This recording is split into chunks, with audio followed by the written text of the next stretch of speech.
자, 어린이집의 공간별 실내 공기 관리 방법에 대해서 알아보도록 하겠습니다. 근데 이제 어린이집이 보면 규모가 큰 데가 있죠. 반면에 또 규모가 작은 데가 있습니다. 가정집에서 하는 거. 이제 이런 것들이 더 큰 문제가 되죠. 왜냐하면은 큰데 어린이집은 이 공간 구역이 확실합니다. 그죠? 확실하게 되어 있는 경우들이 많이 있죠. 그래서 특히 우리가 조리를 해야 되는 주방 같은 것들을 분리를 확실하게 시켜놓은 것들이 많이 있죠. 그런데 가정 어린이집을 가만히 생각해 보면 우리 보통 뭐 아파트 같은 거 1층에서 보통 많이 하죠. 그런데 이 가정 어린이집에서는 실내 구역이 큰 어린이집보다 대규모보다 좀 많이 안 되어 있는 경우들이 많이 있죠. 왜냐하면 용도가 가정집이기 때문에 가정집에서 맞도록 설계가 되어 있죠. 그러다 보니까 이 어린이집을 하기에는 좀 부적절한 그런 환경을 가지고 있는 경우들이 많이 있습니다. 왜냐하면은 특히 이제 문제가 되는 게 뭡니까? 주방 쪽이죠. 주방 쪽. 주방 쪽을 보면 이 요리나 조리를 했을 때 그대로 어린이들이 머무는 공간으로 바로 그냥 들어오는 그런 경우들이 많이 있죠. 그러니까 오염물질들이 조리할 때 발생하는 게 그냥 그대로 실내 공간으로 바로 여과 없이 그냥 바로 들어오는 경우들도 많이 있습니다. 이런 것이 문제가 되죠. 그래서 가정 어린이집을 보면은 규모가 일단 작죠. 사이즈가 작기 때문에 좁은 공간에서 이걸 하다 보니까 여러 가지 그냥 같은 공간에서 하게 되는 경우가 많이 있습니다. 조리도 뭐 거실인지 주방인지 구분도 안 가고, 그러니까 거실에서 애기들 생활해야 되는데 그 바로 옆에서 뭐 저 요리하고 있고, 그다음에 먹는 것도 보면은 해가 들고 와가지고 그 바로 옆에서 거실에서 주고 이렇게 하다 보니까 먹다가 떨어뜨리고 뭐 청소 잘 안 되고 뭐 이렇게 하다 보면은 실내 공기가 오염될 확률이 훨씬 더 높습니다. 규모가 작아서 구분이 안 되어 있기 때문에 그런 거죠. 그럼 특히 더 많이 신경을 써줘야 되겠죠. 그리고 또 가정 어린이집은 보면 이게 또 이용하는 연령대가 좀 많이 어립니다.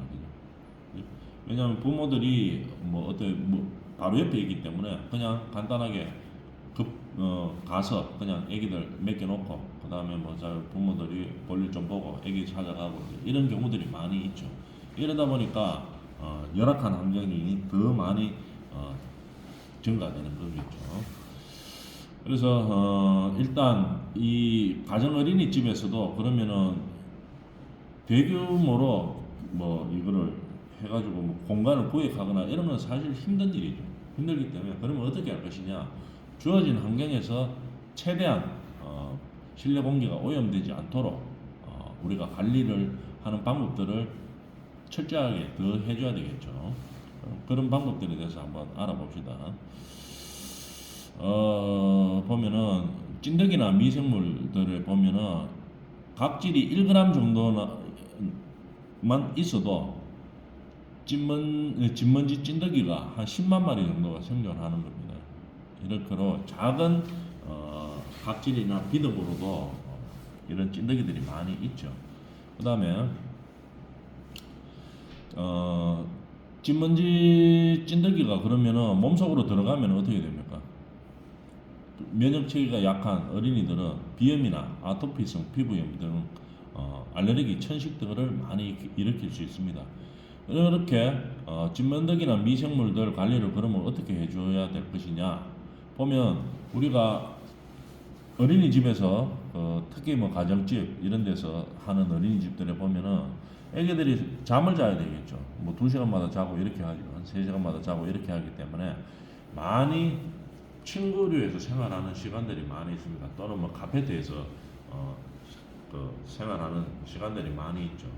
그래서 어린이들이 생활하는 이불, 베개, 매트리스, 카펫, 커튼 이런 것들은 주 1회 이상 햇볕에 2시간씩 이상씩 말리도록 합니다. 지금 그러면 찐득이들이 없어지죠. 살균이 되기 때문에 없어집니다. 그럼 살균할 상황이 못 된다. 장마철이다. 뭐 이런 살균할 수가 없죠. 햇볕에 말릴 수가 없으니까. 그럴 때는 어떻게 하느냐? 뜨거운 물로 세탁을 하는 거죠. 일주일에 1회 이상 70도 이상 되는 물로 세탁을 해준다 이렇게 되겠죠. 그 다음에 청소기, 진공 청소기를 많이 사용하는데 청소기를 아주 좋은 거 뭐 이 필터가 아주 잘 걸러지는 것을 사용하면은 청소기로 빨아들였던 먼지가 바깥으로 배출되는 경우가 좀 많이 줄죠. 근데 일반적인 청소기 사용하면은 큰 먼지들은 걸러지는데 작은 먼지들은 다시 다 나옵니다. 청소기 바깥으로. 다는 아니지만 일부는 걸러지지만 많이 걸러지지 않고 대부분 이제 물 다시 나오죠. 미세먼지들이. 그러면 이 미세먼지들이 어떻게 됩니까? 조금 떠다니겠죠. 청소기 펌프로 빨아당겼으니까 휙 날려당기겠죠. 날려다니다가 다시 가라앉아서 바닥에 있게 됩니다.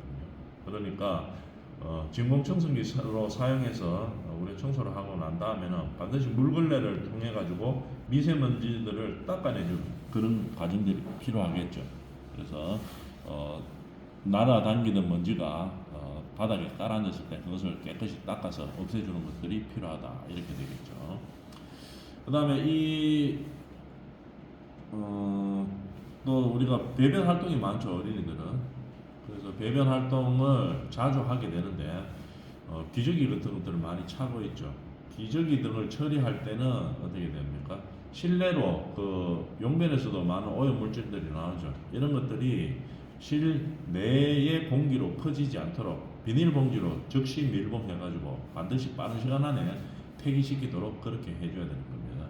그래서 우리가 어린이들이 많이 용변들을 보고 하니까 이것을 주기적인 시간대도 정해져가 있는 것이 아니죠. 그래서 항상 빨리빨리 확인하고 빨리빨리 처리해 주는 것, 그것이 필요하다는 얘기겠죠.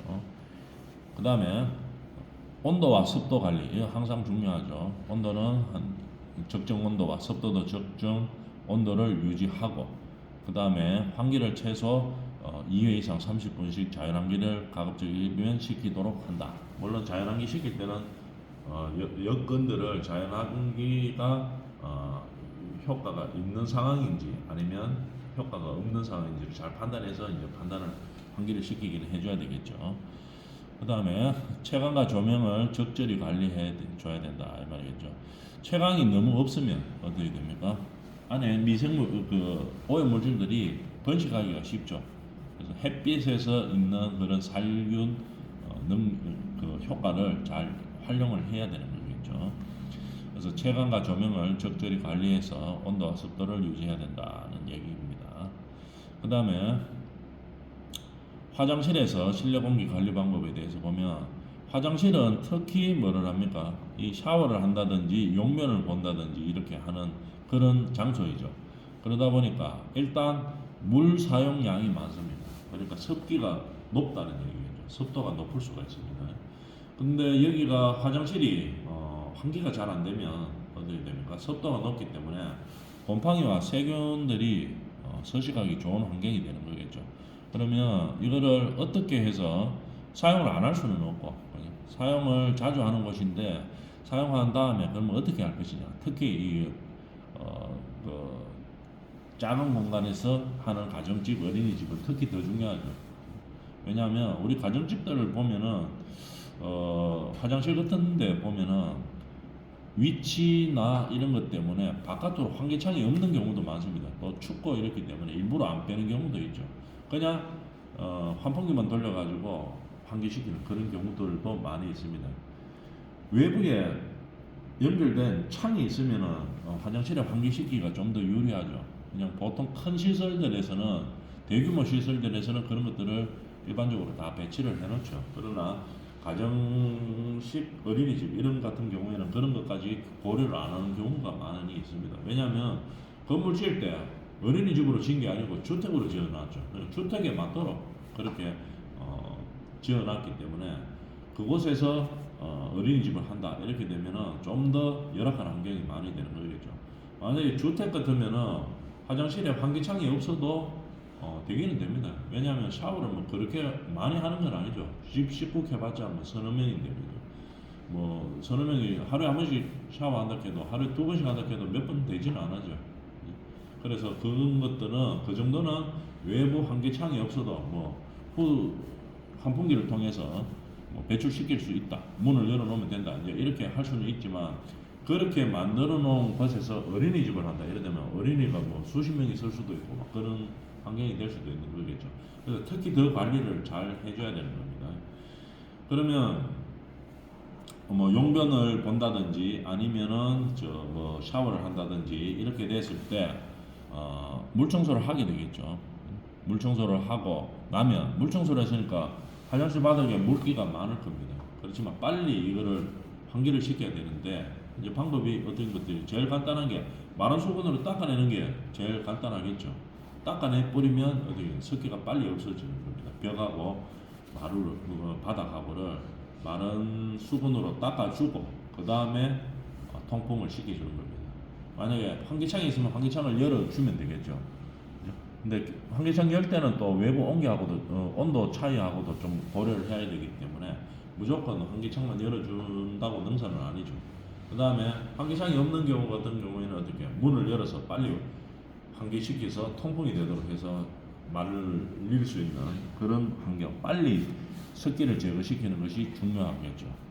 그 다음에 화학 제품은 사용해서 습기를 제거하면 습기는 제거가 되는데 또 다른 오염원들이 배출될 수가 있죠. 그래서 가급적이면 곰팡이나 세균 등을 제거하는데 필요한 화학 제품들은 사용하지 않고 다른 방법들, 예를 들어 습기 제거 같으면 물청소 후에 마른 걸레로 닦는다든지 환기를 시킨다든지 이런 방법을 통해서 어떻게 빨리 습기를 떨어뜨려 주는 것, 이게 이제 중요한 방법이 되겠죠.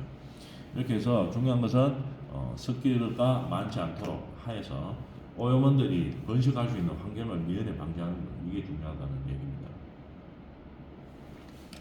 그 다음에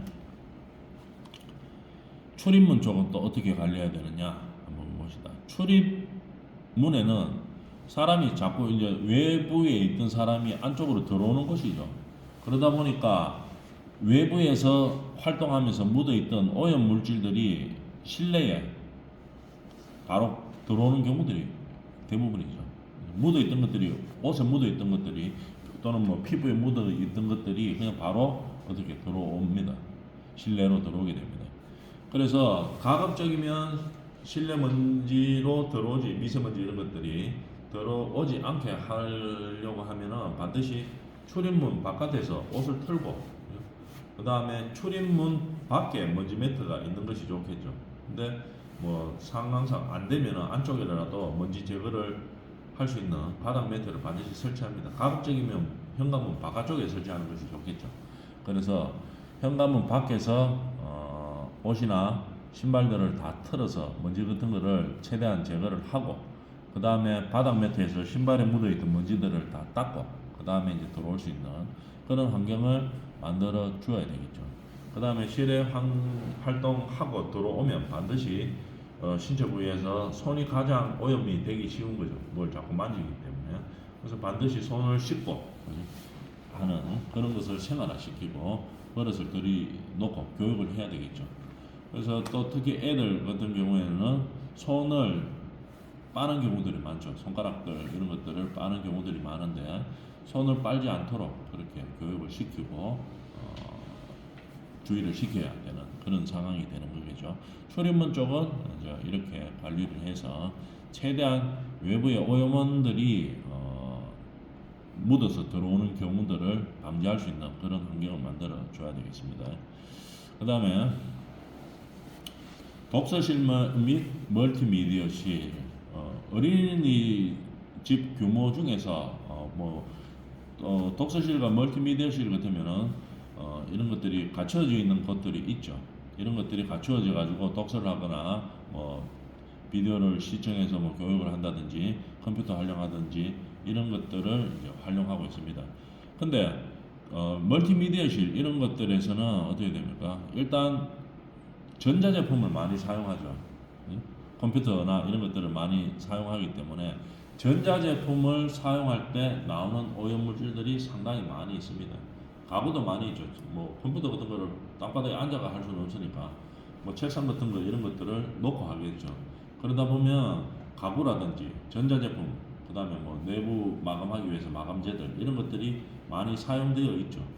이런 것들에서 발생되는 오염물질들이 많이 있기 때문에 우리가 독서실이라든지 멀티미디어실 이런 것들, 어린이집에서 그림으로 보면 이런 부분이죠. 이런 부분들에서는 뭐 어떤 것들을 활용하느냐, 가구나 교구들을 우리가 오염물질을 제거하는 방법들이 뭐 플래시아웃이라든지 아니면은 베이크아웃 이런 방법들이 있죠. 플래시아웃은 뭡니까? 기계 환기 장치로 계속 바깥에 신선한 공기를 집어넣어서 오염물질들을 배출시키는 그런 거죠. 그래서 특히 가구가 뭐 전자제품이 교체하고 난 직전이 아니라 직후가 되겠죠. 직후에 오염물질들이 많이 발생되기 때문에 플러시아웃이나 베이크아웃을 통해서 우리가 오염물질들을 충분히 배출시키는 거, 이런 활동들을 해줘야 되겠죠. 그 다음에 중요한 거는 이런 교구나 가구들, 전자제품들은 반드시 친환경 인정을 받은 제품을 사용해서 그 오염물질의 발생량 자체가 작은 것을 사용해 주면 된다는 얘기겠습니다. 특히 우리가 컴퓨터들이 많이 있는 곳이다, 이런 곳에서는 전자제품을 사용하면 오염물질들이 많이 나오기 때문에 그런 것들에 대해서 환기를 자주 시켜줘야 된다는 얘기입니다. 그 다음에 올바른 시설 관리 방법에 대해서 한번 알아보면 미세먼지 올바른 청소 요령에 대해서 한번 봅시다. 미세먼지는 우리가 잘 보이지는 않아죠, 그죠? 그래서 잘 보이지도 않을 뿐더러 먼지가 잘 보이지도 않을 뿐더러 그 미세먼지 속에서는 세균이라든지 화학물질들 이런 것들이 많이 있습니다. 그래서 호흡기관을 통해서 미세먼지가 몸속으로 들어가면 건강에 아주 나쁜 영향을 미치게 되겠죠. 그래서 미세먼지를 없앨 수 있는 그런 청소 방법들이, 요령들이 있죠. 그래서 어떻게 해야 되느냐 한번 봅시다. 우리가 손이 많이 가는 곳들 있죠. 바닥이라든지 이런 데는 뭐 우리가 더러워지면 바로바로 청소를 하게 되겠죠. 어린이집 관리를 할 때. 근데 우리가 손이 잘 안 가는 곳들 있죠. 창틀이라든지 방충망 먼지 이런 것들은 어떻게 주기적으로 우리가 체크리스트를 작성해서 기간과 뭐를 체크를 해야 될지를 작성을 한 다음에 그 기간에 맞게 그렇게 청소를 해줘야 되겠습니다. 창틀이나 방충망 이런 데 있는 이런 먼지들은 월 1회 이상 항상 청소를 해줘야 되고, 공간은 청소할 때 위에서 아래로 하는 것이 좋습니다. 그 다음에 바깥에서 안쪽으로 청소하는 것이 좋습니다. 왜 그러냐면은 아래에서 위쪽으로 청소를 하게 되면 아래 청소 다 끝났는데 위에 있던 먼지가 다시 깔아앉게 되겠죠.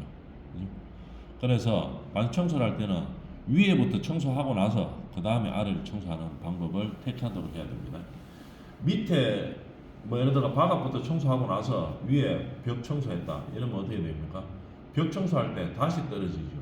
벽에 묻어있던 미세먼지 이런 것들이 다시 떨어진다. 다시 떨어지면 바닥에 앉게 되겠죠. 그럼 바닥은 뭐 청소 하나 마나 이런 상태가 되겠죠.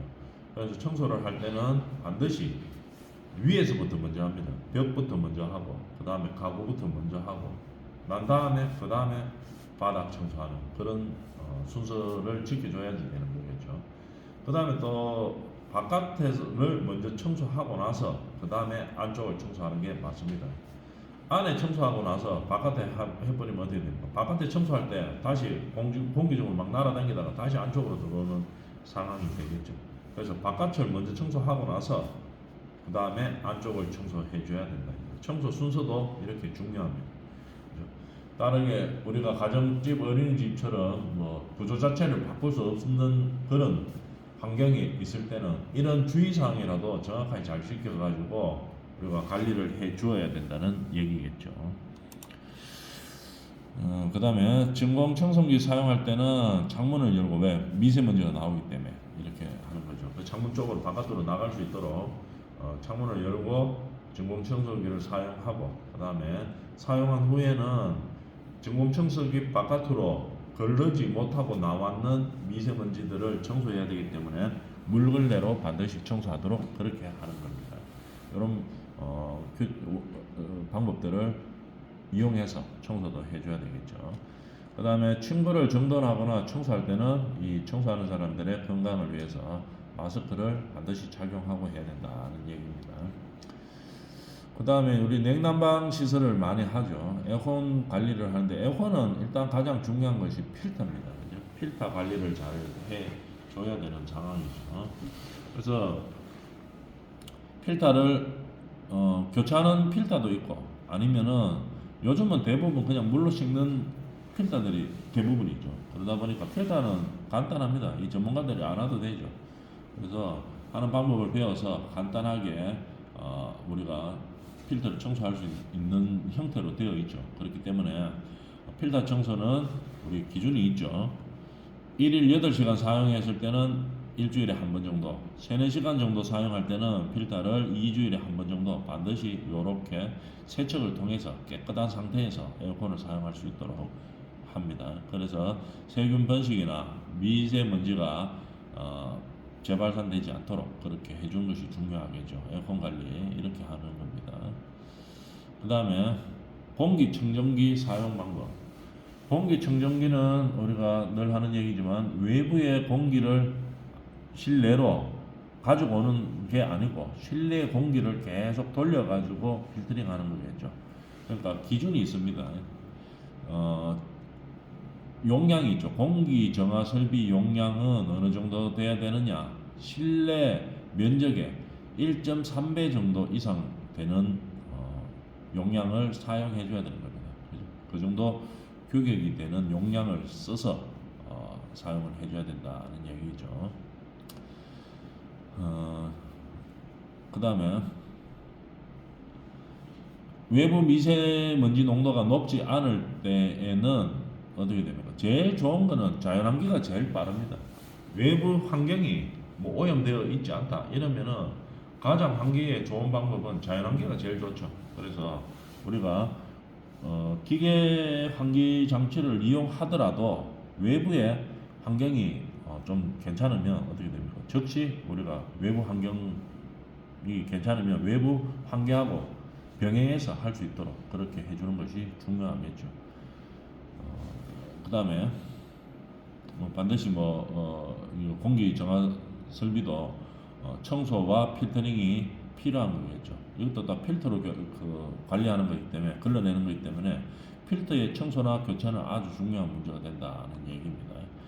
그 다음에 그러면 공기 정화 시설도 이 헤파 필터를 통해서 거르죠. 몇 번 계속 나오는 건데 헤파 필터는 다 등급이 있다 그랬죠. 기본적으로 많이 쓰는 게 H13 정도, 요게 많이 씁니다. 그래서 세균까지 우리가 우리 감염 이런 거, 코로나 감염 이런 것까지 본다면은 H14를 써야 되는데 비용 차이가 나기 때문에 용도에 맞게끔 적절하게 헤파 필터를 이제 사용해 주면 되겠죠. 그래서 우리가 헤파 필터를 사용 안 하고 그냥 프리필터 먼지만 걸러내는 프리필터들이 있죠. 그런 프리필터를 사용해도 되는 상황이면 그런 필터를 사용해도 됩니다. 굳이 헤파 필터가 필요할 때는 필요한 용도에 맞게 이제 사용해 줘야 된다는 얘기겠죠. 그래서 이런 기준치들이 있으니까 이 기준에 맞게 적합한 것을 사용해 주면 되는 얘기겠죠. 그 다음에 그럼 헤파 필터가 뭔지 한번 볼까요? 정의를 한번 봅시다. 헤파 필터는 뭐 하는 거냐 한번 봅시다. 공기 중의 먼지 등을 제거하는 에어 필터로 0.3 입자 크기를 말하는 겁니다. 0.3 입자, 이 단위죠. UM 하는 거죠. 0.3에 해당하는 입자에 대해 등급에 따른 포집 능력을 가진 이 0.3 정도 되는 입자에서 어느 정도 포집할 수 있냐, 모을 수 있냐, 먼지 같은 것을 걸러낼 수 있냐, 그걸 가지고 성능 평가를 하는 겁니다. 그게 헤파 필터죠. 그래서 숫자가 낮을수록 포집 능력이 떨어지는 거죠. 그러니까 별로 안 좋다는 얘기입니다. 이 10 같으면 85%밖에 못해요. 그러면 15%는 바깥으로 통과된다는 얘기겠죠. 그래서 포집 능력이 떨어진다는 얘기겠죠. U17은 99.9999%죠. 거의 다 포집이 된다는 얘기입니다. 근데 금액이 상당히 비싸겠죠. 그래서 아주 특별한 경우에만 사용한다는 얘기겠죠. 이런 식으로 우리가 주로 필터링을 할 때 쓰는 필터는 보통 두 개 있죠. 프리필터하고 헤파 필터하고 이렇게 두 개 있는데, 헤파 필터가 성능은 더 좋죠. 그렇지만 용도에 뭐 과하게 그렇게 쓸 필요는 없습니다. 필요한 용도에 맞게 사용하면 되는 거겠죠. 그 다음에 조리실 및 주방 관리를 어떻게 하는지는 다음 시간에 하도록 하겠습니다.